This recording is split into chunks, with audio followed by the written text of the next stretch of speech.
চোখে দেখতে না পাওয়াটা একটা সমস্যা বটে, তবে খুব গুরুতর সমস্যা নয়। জগতে প্রতারণার সবচেয়ে বিশ্বস্ত অঙ্গই সম্ভবত চোখ। চোখে দিব্যি দেখতে পায় এমন কত লোকই তো অন্য লোককে চোখে চোখ রেখে খুন করে ফেলে। চোখে দেখতে পাওয়া লোকগুলোই কত সহজেই চোখে চোখ রেখে মিথ্যে কথা বলে। চোখের দৃষ্টি দিয়ে সুদ আর ঘুষের টাকা গুনে গুনে পকেটে ভর্তি করে। তারা মনে করে তাদের চোখগুলো দিব্যি ভালোই আছে। কেবল চোখে দেখতে পাওয়াই কি সত্যিকারের চোখের সুস্থতা? ইবনু উম্মি মাকতুম রাদিয়াল্লাহু তাআলা আনহু অন্ধ সাহাবী। চর্মচক্ষু দিয়ে দুনিয়াকে দেখার সুবিধে থেকে তিনি ছিলেন বঞ্চিত। তবে তিনি কি সত্যিই অন্ধ ছিলেন? সত্যিই কি তিনি চোখে দেখতে পেতেন না?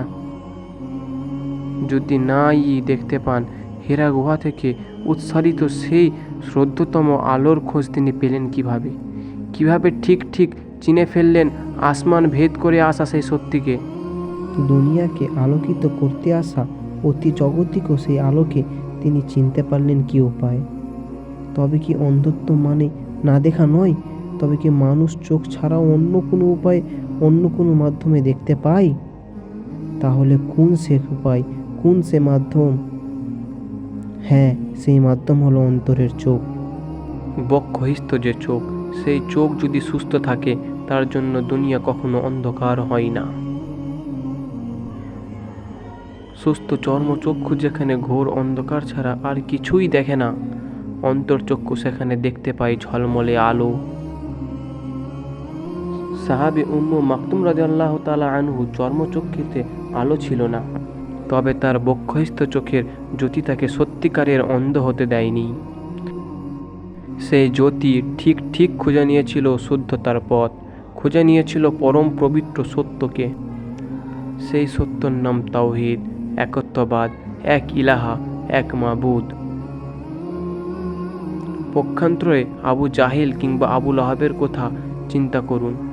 বহিঃ চোখ দুনিয়া সব কিছু তারা দেখতে পেলেও তাদের অন্তরের চোখ ছিল মৃত। তাদের চর্মচোখ ছিল দিব্যি সুস্থ, কিন্তু বক্ষস্থ যে চোখ, সেই চোখ ছিল আলোকহীন।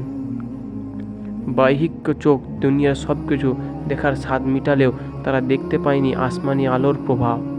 যে আলোর ঝিলিক রঙিয়ে দিয়ে গেছে পৃথিবীর পথ প্রান্তর, যে আলোতে ঝলমল করে উঠেছিল মরুর মরীচিকার উপত্যকা, যে আলোর বাণী পৌঁছাতে পারেনি তাদের অন্তরের কুঠুরিতে, তাদের অন্তর চোখ ছিল মৃত। অন্তরের চোখ মরে যাওয়াতে তারা সত্যটাকে চিনতে পারেনি, খুঁজে আনতে পারেনি দিগান্ত বিস্তৃত সেই ঈশ্র আলোর রেখা। বাহ্যিক দৃষ্টি আর অন্তরের দৃষ্টির মধ্যে কি আকাশ পাতাল ব্যবধান, তাই না?